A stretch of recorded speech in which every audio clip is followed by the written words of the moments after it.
पहले आप दोनों की जो जोड़ी है बहुत प्यारी लग रही है। Thank you. आपकी पार्ट और जुगनू आ रही है, आप कुछ कहना चाहोगे, किस तरह रिस्पॉन्स आ रहा है फैमिली वालों की तरफ से, फ्रेंड की तरफ से? बहुत अच्छा लग रहा है लोगों को। टीज़र टीज़र लोगों को बहुत अच्छा लग रहा है। टीजर फायर को फ्लाइज का 5 मिलियन व्यूज़ मिल गए। या सो अच्छा लग रहा है बहुत कि अप्रिशिएट हो रहा है, और उनकी उत्सुकता इस सीरीज़ को लेकर बढ़ रही है। और 5 मई को रिलीज़ होगी, तो आशा करता हूँ कि सब लोग देखेंगे और इन्जॉय करेंगे, क्योंकि एक क्लीन फैमिली फिल्म हमारी अपनी भारतीय रूट्स के बारे में, और बहुत ही खूबसूरत एक और वीएफएक्स है इसमें, तो बहुत मज़ेदार एक पूरा इसका पैकेज है। तो मुझे लगता है ऑडियंस एंजॉय करेगी। और साथ ही आपको किस तरह रिस्पॉन्स आ रहा है?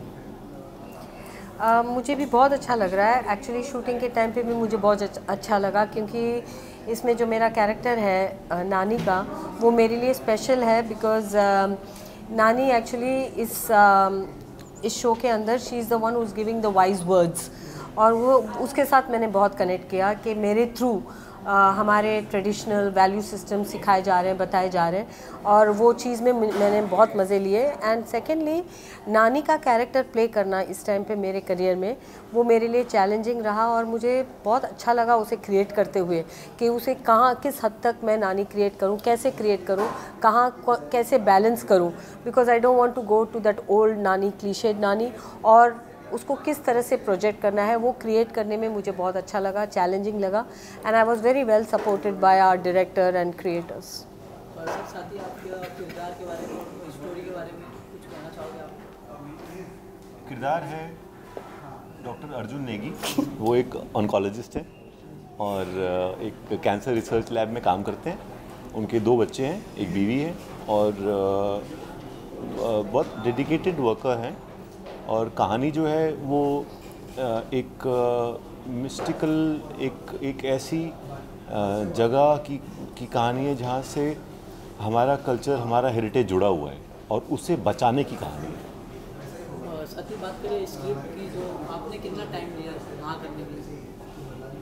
मैंने एक्चुअली स्क्रिप्ट पढ़ने से पहले हाँ कर दी थी। जब मैंने 1 लाइन स्टोरी मैंने सुना था, मुझे जिस तरह से इस शो के प्रोड्यूसर ने मेरे साथ जैसे कनेक्ट किया था, क्योंकि वो अमृत है, लेडी है, और उनका जो बात करने का तरीका था और जो ऑनेस्टी मैंने उनमें देखी, एक्चुअली वो मुझे बिल्कुल फिल्म टाइप की पर्सनालिटी नहीं लगी।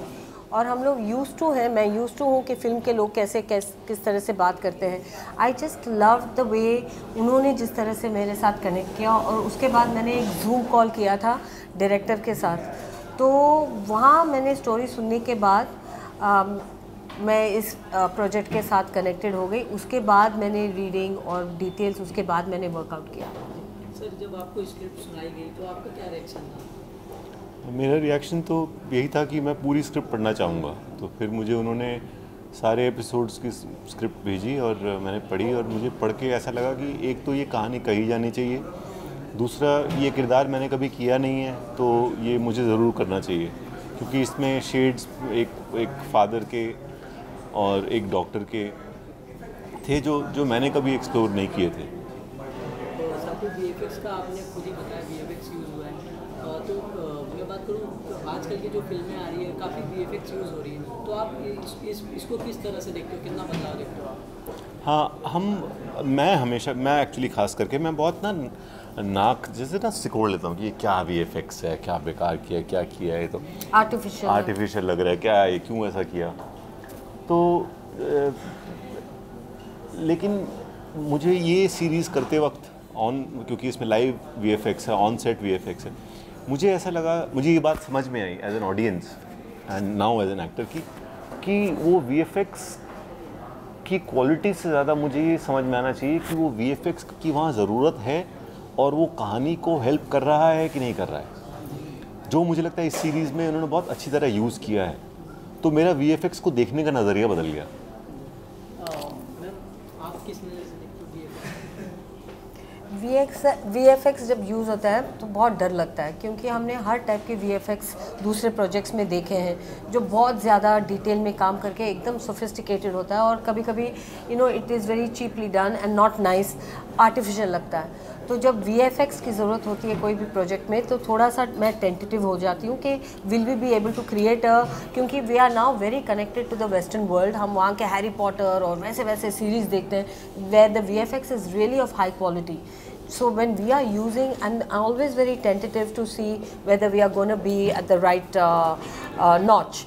I think in this, like Priyanshu exactly said, कि हमने यहाँ over use of VFX हर जगह हर बात पे नहीं की. It's very natural. Natural जगह पे यहाँ पे बहुत सारी चीज़ें शूट हुई हैं. Natural location में थे, real caves में थे, real mountains में थे. तो हमने वो सारी चीज़ें नहीं create करा इस शो के अंदर जो just to show something. I think it has been very correctly used, sparingly used to show the magic and mysticism. So I think how much you've used and where it has been used makes a difference, and I think we've done that right here. Sir साथ ही बात करें location की, तो location बहुत important होता है हर जगह. आपने कितना एंजॉय किया? मैंने तो बहुत इन्जॉय किया, मतलब आई एम एक्चुअली इतना इन्जॉय किया कि I am feeling to the point of feeling guilty कि मैं काम करने गया हूँ, इतना इन्जॉय नहीं करना चाहिए. लेकिन I did, and everything it took me back so many years, Shimla, mall road, and जब भी डे ऑफ मिलता था वहाँ चले जाना या किसी कॉफ़ी शॉप में चले जाना, तो वॉक्स पे चले जाना. The weather supported us, it was so beautiful, the food was amazing, so the whole experience was fantastical. And then by God's grace to have such beautiful co-star like Madhu ma'am and everybody else. I mean, so it's really amazing. Ma'am, actually I want to talk, इन्होंने coffee shop की बात की, mountains की बात की, all that was fantastic, but for me it's the people. And मैंने यहाँ बहुत सारे एक्टर्स के साथ पर्सनल कनेक्शन बनाई है, and with Priyanshu he can never keep anybody sad. उनके साथ आप बैठे रहो, हंसते रहते हो, बिकॉज वो खुद भी अपनी खुद की कंपनी एंजॉय करते हैं, वो हंसते हैं, वो अपने दिमाग में पता नहीं क्या सोचते रहते हैं. He is finding everything funny. So when you watch him, उनके कंपनी में आप दुखी नहीं रह सकते, आप हंसते रहते हो. Then there is one gentleman, आज वो नहीं है, हितेश भाई. I connected so beautifully with him. इतनी डीप और स्पिरिचुअल बातें हमने उनके साथ की.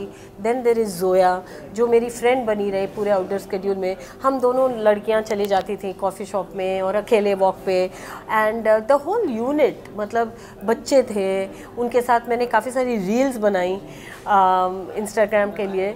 सो this whole thing of just the people, क्योंकि मुझे अपने घर से दूर रहना मुझे नहीं अच्छा लगता. मैं डिप्रेस्ड हो जाती हूँ, मुझे होम सिकनेस होती है, मुझे हमेशा घर जाने की रहती है. Like I want people to pack up ताकि मैं घर जाऊँ. But in a place like this when you connect with other people nicely, फिर मैं इतना नहीं मिस करती अपना घर, और मुझे अच्छा लगा. So more than everything else, show हमने एक्टिंग भी की, अच्छा रोल किया, वो सब कुछ ठीक है, बट मोर देन दैट जो लोग मुझे इस शो के अंदर मिले, they are like really close to me, and I connect with them from my heart. Madhu ma'am, आप फूल और कांटे में भी थे, मैं देखा मूवी, बहुत छोटा था तब देखा था, बहुत अच्छा लगा. अभी जैसे कि OTT का दौर चल रहा है, आप कितना बदलाव देखे आप? OTT में मैं ये सबसे ज़्यादा ये चेंज देख रही हूँ कि जी, अभी हम ना एक टिपिकल रोल के उस दायरे में नहीं बंधे हैं, हम कुछ भी रोल प्ले कर सकते हैं. अभी जैसे इस शो के अंदर मैं नानी हूँ, किसी दूसरे शो में मैं इंस्पेक्टर बनी हूँ. I'm just playing so many different characters. So as an artist, I'm exploring more of myself. And it's very interesting as an artist to be there at this time. और मुझे हर role के पीछे I feel very authentic. मुझे नहीं लग रहा कि मैं कहीं भी कॉम्प्रोमाइज़ हो रही हूँ. And it is not because of the length of the role, it is because of the quality of the role. And वो करने की फ्रीडम इस OTT की वजह से I am experiencing that. Sir, आप कितना बदलाव देखे? आप भी बहुत बड़ी फिल्में की हैं, भूतनाथ और बहुत सी फिल्में, आपने OTT में काम करके कितना बदलाव देखा है? मुझे ऐसा काम करने में तो कोई चीज़ बदलाव फील नहीं हुआ, क्योंकि एज अ फिल्म जैसे हम 45 दिन के शेड्यूल पे जाते थे या 55 दिन के या 60 दिन के, वैसे ही इसमें गए, और जैसे जैसे कहानी बड़ी हमने वैसे शूट की उतने दिनों में. उसके बाद इन लोगों ने एडिट किया और उसको किसी ने 6 एपिसोड बनाए, किसी ने 8, किसी ने 10.